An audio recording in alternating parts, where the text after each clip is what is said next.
What's going on, y'all? How's it going? I know it's been a couple of days. As you can hear, my voice is shot and out of commission. Don't know what's going on with that. I don't know if y'all can recall on my Wednesday episode last week that my voice was starting to go a little bit. And it kind of sucks, but what are you going to do? I had to take a couple days off. Joe and I didn't do our normal Saturday show. This is why I'm holding the mic up to my face too, so you guys can hear me. So this one today, we're going to do something a little bit different. I want to bring up a couple clips. The first clip I'm going to bring up is from Jake Knows Nothing, the podcast I had with him last Friday. He brought up a very good theory, a very interesting point, and I want to sit and talk about it real quick. And I have an article we're going to look at to help kind of back up what he's saying. This point even blew my mind. Jake, this one's for you, bud.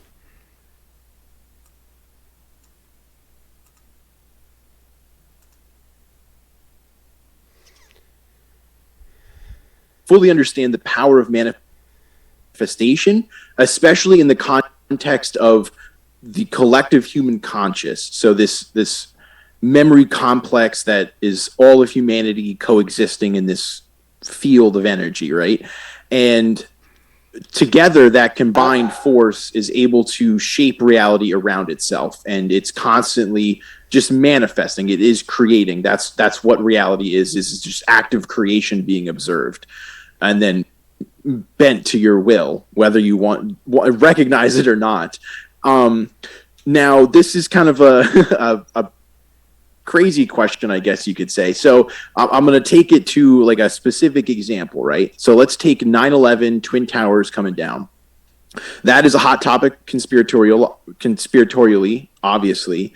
And the conventional method of thinking on it is that there was this Illuminati group behind the scenes orchestrating things that have been putting out subliminal messaging around 9/11 for a decade or more. I think more than 20 years from what I understand, constantly hinting at this idea that they were going to destroy these buildings. And then they plotted with multiple countries and put on this whole show for the American people to kind of traumatize an entire generation into whatever their will was, right? So that's the conventional conspiracy theory on 9/11.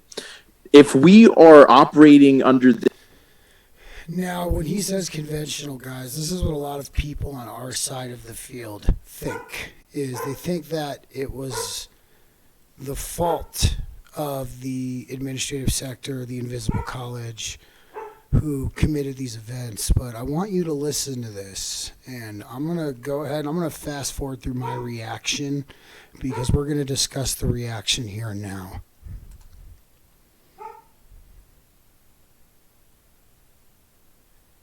this deeper understanding of the Illuminati and how they operate, and they are using occult knowledge. They know about this power of manifestation. Is it possible that it's more accurate that they only use the subliminal messaging on the population, and by that subliminal messaging, we are the ones collectively who manifested the towers coming down? And that became reality. Wow. I mean, dude, you kind of just blew my mind with that one a little bit, man. I'm going to be 100% honest. And he truly did. He truly did blow my mind with that. I you guys to understand how very possible this is. I've talked about this countless times in my episodes where we talk about consciousness creating reality. And then we have our collective consciousness here on this planet, all of the humans, all of us together, who, when we're together and we use powers of manifestation, we're unstoppable. Now, look at the context that all of the 9/11 predictive programming was used in. It was used in a fear-based context. Every time you would see it in the movies, every time you would see it on TV, it didn't matter what show was showcasing the predictive programming. It was always done in a fear-based context. So, something I want to bring up really fast. So, this is a big talk right now in the physics community, y'all. Consciousness being a prime fundamental of reality, meaning that we have the observer waveform function, which means reality does not exist until we observe it. And there's a lot of people out there who think that consciousness is just a byproduct of the electrical functions of the human brain.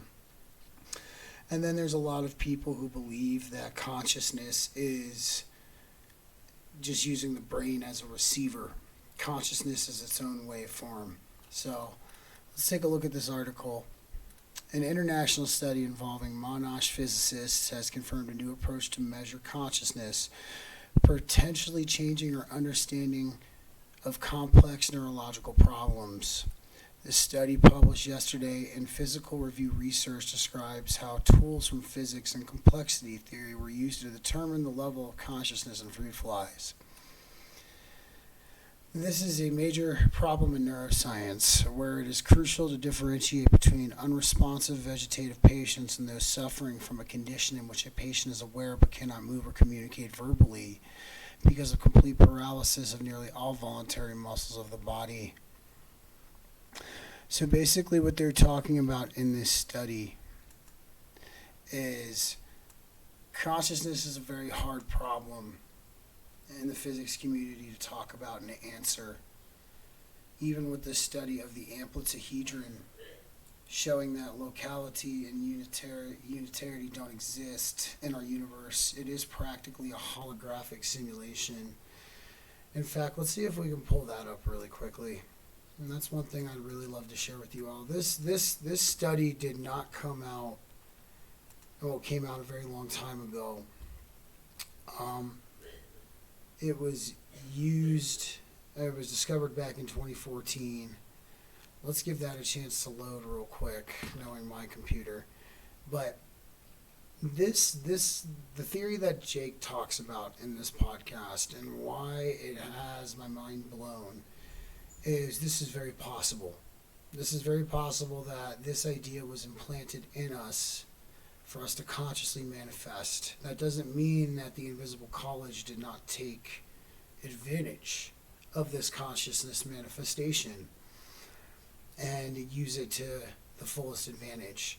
And this is one I'm going to tell y'all to check out. It's an older documentary. It came out, I think, back in the year 2010 or 2009. It was called Kymatica. And in Kymatica, it stated how, yes, there are corrupt establishments all over the world taking advantage of us, but we're the ones allowing it to happen. You know, it definitely tantalizes the theory that there are no enemies truly, because we, in all aspects, don't have enemies when it comes to the numbers of us and how strong we are in numbers.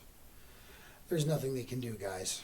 And let me see if this has decided to load really quickly here, and we're gonna talk about it really fast. Okay, cool. So we're gonna bring up the amplituhedron.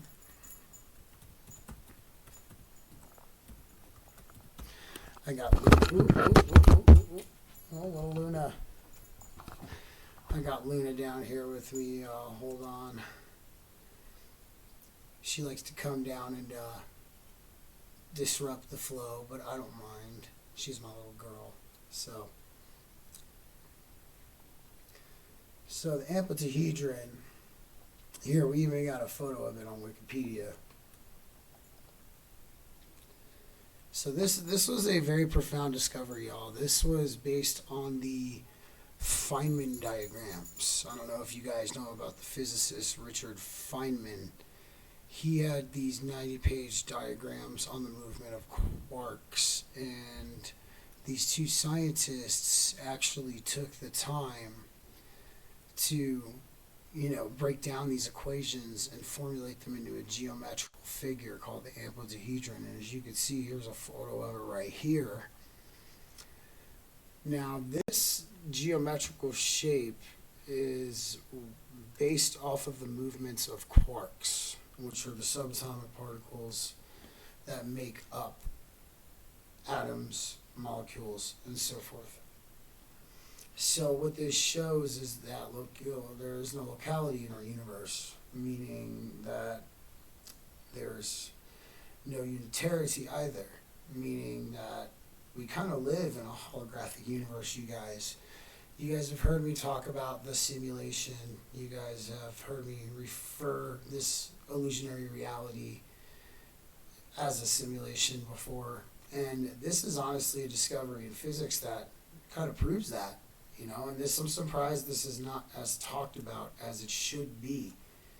So let's take a look here. Let's pull up the Wikipedia for the amplituhedron real quick. So in mathematics and theoretical physics, especially twistor string theory, which if you guys have not checked out Roger Penrose, he was Stephen Hawking's friend and then became his nemesis later on in life, because Penrose was one of the first physicists trying to implement consciousness into a unified field theory. So it's a geometric structure introduced in 2013 by Nima Arkani Hamed and Jaroslav Trinka. It enables the simplified calculation of particle interactions in some quantum field theories. In planar N-4 supersymmetric Yang-Mills theory, also equivalent to the perturbative topological B-model string theory in twistor space. An amplituhedron is defined as a mathematical space known as the positive Grassmannian. Amplituhedron theory challenges the notion that space-time locality and unitarity are necessary components of a model of particle interactions. Instead, they are treated as properties that emerge from an underlying phenomena. Now, I want you guys to just take in what that means here. Like I said, holographic universe. And if our consciousness truly is what brings forth reality and manifests reality, the question and the theory that Jake proposed in this podcast has more merit than one might realize. And I hope I can relay that with my messed up voice the best that I can at this point in time. Something we all need to think about. And this is where I talk about playing non-attachment with our emotions when it comes to things that we view on the world stage. I think a lot of people, even on our side of the playing field, are all caught up in the fear aspect. Oh, we fear CBDCs. We fear the digital ID. We fear the cyber attacks. We fear it all. This is what they want you to fear so you can manifest it for them. You understand what I'm saying, y'all? And this is something Joe and I have talked about ad nauseum in our Saturday shows. You have to play non-attachment with this stuff because you're going to bring it into reality. You truly are. They talk about mind over matter, all of that stuff, even the what I would call the half-truths based on the issue, such as mind over matter, kind of comes into play here, So this is what I talk about when we play non-attachment, because if you play attachment and you allow yourself to emit this fear energy, this loosh, this dukkha, you essentially are giving everything it needs to manifest by releasing this energy. So this is why we don't want to play attachment, you guys. So that's one thing I want to bring up really quick firstly. The next thing I want to bring up is I want to kind of go over one of Ben's videos real quick about the Earth and the core of the Earth changing its direction or moving differently than it once was. There's been a lot of this on the internet lately, especially from Joe Rogan's podcast. The Adam and Eve story, the CIA unclassified Adam and Eve story is starting to really get talked about by a lot of people. But here's the thing, I want to give credit where credit's due. Ben was one of the first to bring it to the table. And, I've kind of gone to bat for him when it comes to this because I think Joe does need to have him on his podcast. Joe really does need to have him there because if Joe is truly a man of multiple perspectives and truly a man of trying to find the truth as he claims to be, he should give Ben a chance. And I even had that little troll in the comments section saying that Ben is a lawyer with no scientific background. Well, here's one thing I've always said, you guys, is when it comes to the truth, we are the journalists of the future. And what I mean by that is, in my podcast with Ben, he talked about how there's a lot of scientific fields that correlate, but these scientists don't view them in that correlation. They're kind of stuck in that box of this, we only observe this and we don't observe what it has to do and how it correlates with other aspects of geology and physics and things like that. Ben is one of the first who has brought that to the table, in my honest opinion. And, if we're really going to go down that route, Graham Hancock is a journalist with no scientific background. Yet Joe had him on his podcast, and Graham was allowed to speak his truth. Randall Carlson has been on a podcast with Ben before, so I don't really have too much to say about Randall. Randall's a little bit credible in the field, of course. But when we're talking about credentials, if we really want to break some balls, like the one guy was doing in the comments section of that Joe Rogan video, Graham's kind of in the same boat as Ben. But Joe can have Graham on and he won't have Ben on. So I'm going to say this, Joe. I'm looking right at you, man. I know I'm not anybody to you. I'm probably just a fly on the bottom of a shoe or a fly on the wall or a roach stuck on a piece of roach paper to you or whatever you might think I am. And that's completely fine, man. I don't really care what you think about me.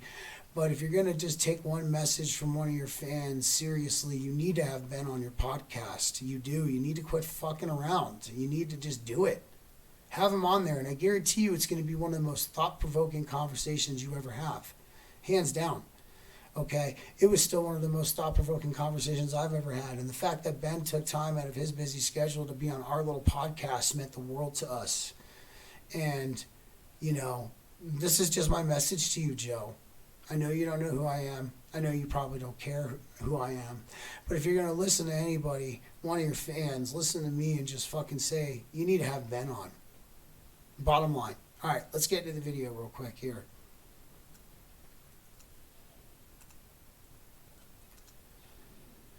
There he is, Mr. Ben Davidson. Let's let it get loaded up here. So I checked out the new flood map web app, and I was going to do a video today on the tsunamis and which areas are going to get flooded, but this story about Earth's changing core rotation and the right now nature of it spreading around the internet requires some clarification because things are getting out of hand. I'll do the flood maps thing tomorrow afternoon. So, what I'm seeing in some articles and some social media accounts is the core has stopped rotating. There's one that says the core has started spinning the other way. No, that's not correct at all. That's not what the paper says. That's not what the data says. It is literally, this is how bad science is communicated to the world these days. So this is where I really like Ben, you guys, and the fact I think that adds to his credibility is he does not play into the hype and the hysteria of everything going on. I think that's a really important thing to have a level head, especially in times of fear-mongering, which we're dealing with nowadays. So let's listen to him because I think this is a very interesting topic because this does play into a lot of things that could happen in our future.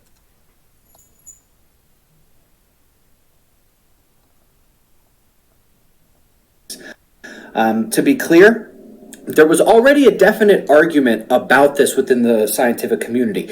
Some scientists thought that there was a permanent super rotation to the core, meaning that the core spun faster than the mantle and the crust. It was the fastest spinning part. Some thought that it was a transient thing, that sometimes the core spun faster and sometimes it spun a little slower, sometimes it spun the exact same speed. There were some others yet still who believed that all those little distinctions were just mistakes based on subtle changes at the core mantle boundary. So here, what they're actually saying is that the super rotation, which some had identified, stopped about 14 years ago in 2009. This is something we have seen in other papers recently. Those who really keep up with stuff might remember that. I do not know why there is such a fever about this story right now when... So, if you guys didn't listen to my podcast with Ben, I'll link it in the bottom of the description to this video. We kind of talked about the timeline of the whole micronova event, which is talked about in the Adam and Eve story, the CIA declassified story there.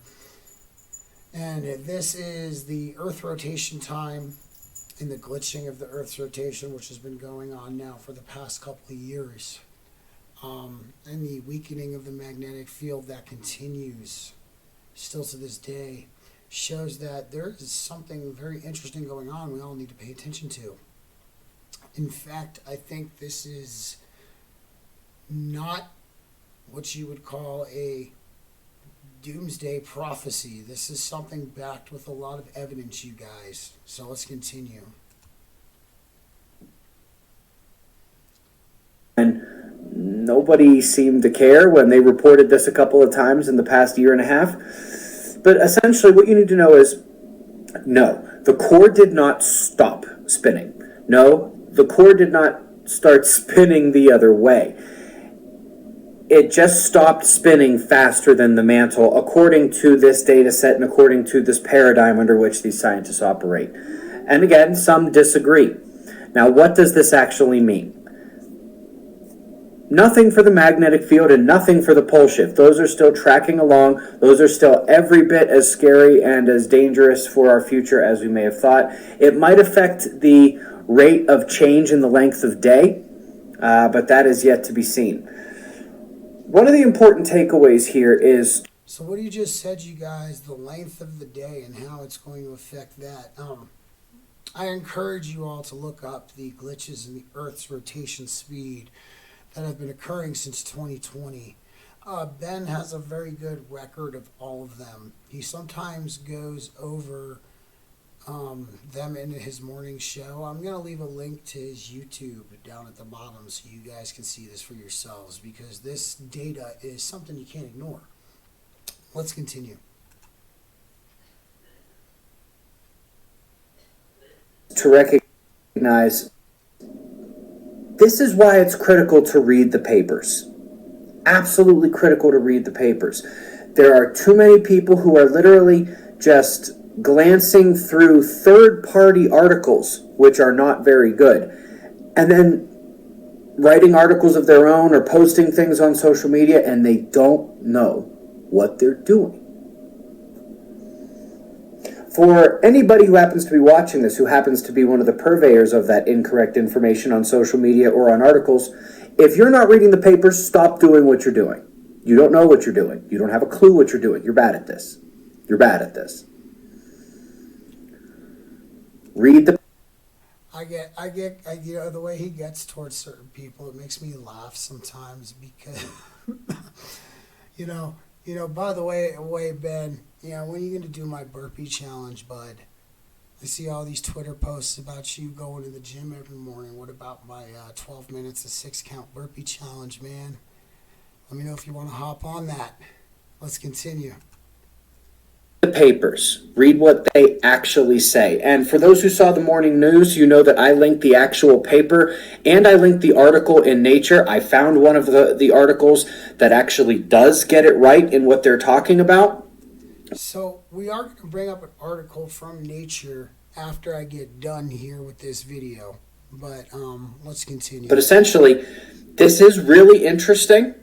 I mean, interesting enough to be today's top story in the morning show. Does this actually tell us anything about the ongoing magnetic excursion, the magnetic pole shift, the weakening of the magnetic field? No. Not really. I will tell you they're still ongoing. They're still very scary. This is still a very important topic, but no. That's not what this is, and that's not what the actual data or the actual paper is saying. So this is why it's key to not just look at some news article or some third-party article and get excited about it. If you're not reading the papers, you have no idea what's actually going on. I don't think the alpha Or if you don't is listen like to that. somebody who actually reads the papers, you don't have any idea. All right, so I'm gonna try to see if I can find the whole clip from the Joe Rogan show real quick. Joe Rogan pole shift. Here we go. It's because I was looking up at it earlier for you guys. I have to at least have something. So this was the one that was kind of getting all the storm here. That a lot of people, including me, were in the comments section trying to get Ben Davidson on Joe's podcast. So, like I said, it's time, Joe. Quit fucking bullshitting. I know I'm nobody to you, but I don't really care. If you want to listen to both sides of the story, you should have everybody on. I like how the loading is stopping during my conversations here. Here we go. We got some guys. Don't got premium on the BG Cash channel yet. Y'all eventually soon here. So there we go.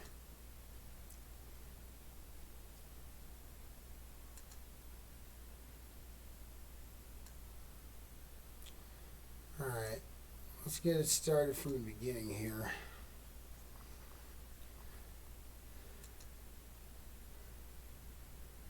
But this is like kind of what I'm talking about, you guys. Like I think it's time Joe has been on. Look at these topics that we're into: cataclysms, Younger Dryas, lost ancient technology. Magnetic poles. That's the one thing. I would the like to dive scary into one. that. I watched a video on that this morning. The Adam and Eve video. Oh yeah, the Chan Thomas thing. Jesus Christ. That's an interesting one. And Is that how much of that is agreed upon? That there could be a time where the magnetic poles actually shift. So Yeah. Well, Joe, if you had Ben on and you looked at all of his evidence, maybe this is something that could very well happen, as we've seen. So let's continue. this is science. They say that the last one was like 778,000 years ago, and we're like something like 200,000 years overdue. But the Adam and Eve story. More like 12,000 years ago, y'all, and we're overdue because it's supposed to happen now. The theory of that is that it happens in cycles of 6,500 years, and that it's a 90-degree flip, but 6 days later, or on the 7th day, it corrects itself. The planet flips, not just Correct. It's a planet flip 90-degree, and that because of it, the Earth essentially does a standstill. The sun will basically stay in the same spot, causing heating like we've never experienced, and that the wind and the waters continue with their momentum. Because essentially the wind travels at approximately 1,000 miles an hour at the equator. So this is where we talk about those sloshback tsunamis, you guys, and the impactors from the plasma shell of the sun coming to hit the Earth. So the theory is that when that event happens, it's going to be cataclysmic. And here's the wild thing: is that in that document it says a continental-sized tsunami being 2 miles high. Well, I showed you the Emikusi volcano in Africa in the Sahara, which is at 11,300 feet, that has salt as well as evidence of gastropods, sea life. That's 2 miles high. Yes. And I'm like, it would make a lot of sense. Like, if you look at the Bible and involving, like, Revelations, and it's saying, like, 6 days. 6 days on the 7th day, God rested. In that document, it says 6 days, things start simmering down a bit, and by day 7, things are starting over. So I want you guys to see the correlation between the sacred geometry on the 6th and then the 7th. That is why I believe this event, if any event could possibly happen, it would be this one. I'm going to go ahead and I'm going to link Ben's podcast in the description of this video. I'm not going to get too much further into Joe's clip, except for my words here. Joe, I've been on your podcast. It's time. All right. So, that'll be the last you hear me say of this. So, now I want to bring up an article real quick. One that I think is very important that everybody should pay attention to. Because if this is happening in physics, you can bet your ass it's happening in all other areas in science. So what we have here is an article from Nature, one of a reputable scientific journal that Ben lists most of his articles from in his videos. We have young physicists say ethics rules are being ignored. Follow-ups, APS survey finds an increase in awareness of ethics guidelines but not in compliance. Ethical violations in physics are just as prevalent now as they were 20 years ago, finds a survey of early career physicists and graduate students, even though awareness of ethics policies has become more widespread. The study conducted in 2020 by the American Physical Society, APS, and published in this month's Physics Today reveals alarming rates of unethical research practices and harassment in the physics community, including data manipulation and physical abuse. Like I said, you can bet your ass it's happening in other scientific fields if it's happening in physics. Although the results show that the institutions have made efforts to educate researchers on ethical issues, there has been no substantive change in the power relations that were leading to such awful outcomes, says Michael Marder, a physicist at the University of Texas at Austin and co-author of the report. I think the routine is for things to be ignored and business to go back to usual. That's what we documented. So the question is, how can we stop that? So basically, guys, I'll leave a link to this article too, but there's a 2020 survey, was a follow-up to an initial survey on ethics education among early career APS members that took place in 2003. Marder and his two colleagues wanted to evaluate whether ethics awareness and practice in physics has improved since then. From plagiarism to falsifying data. So look, this is what I'm talking about, guys. Like,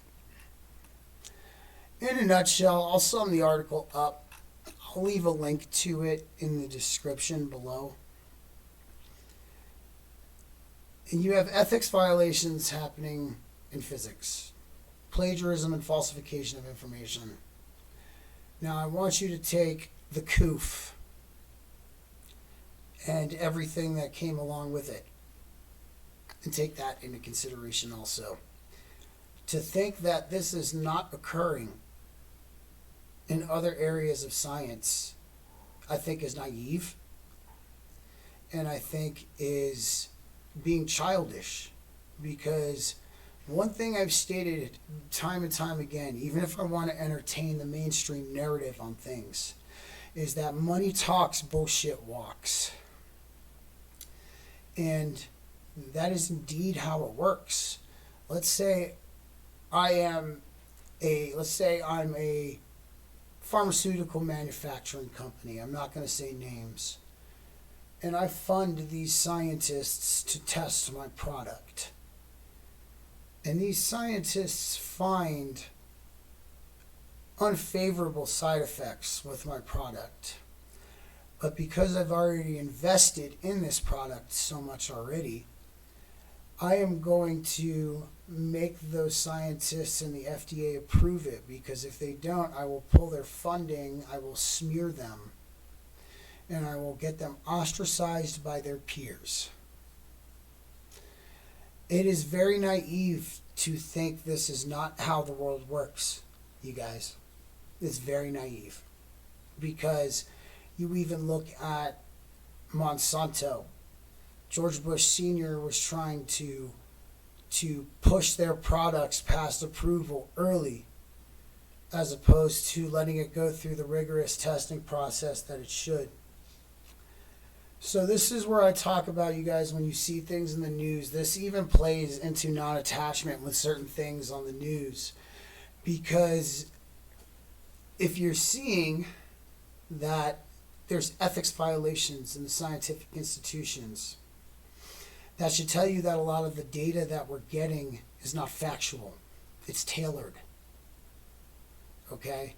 And this is what I mean. I'm even going to retort back to what we were talking about, Ben, and you know, how we are the new journalists. We are the new scientists of today, because look at everything, you guys.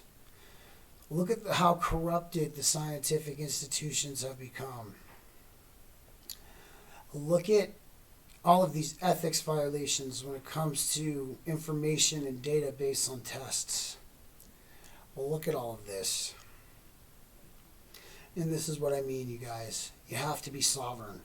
You have to come to your own conclusions. You have to find your own correlations.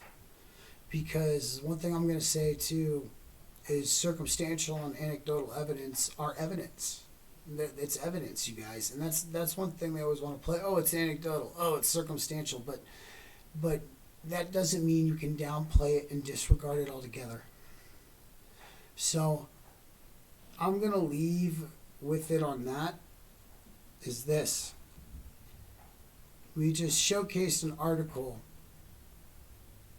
that shows that the scientific institutions have become corrupt.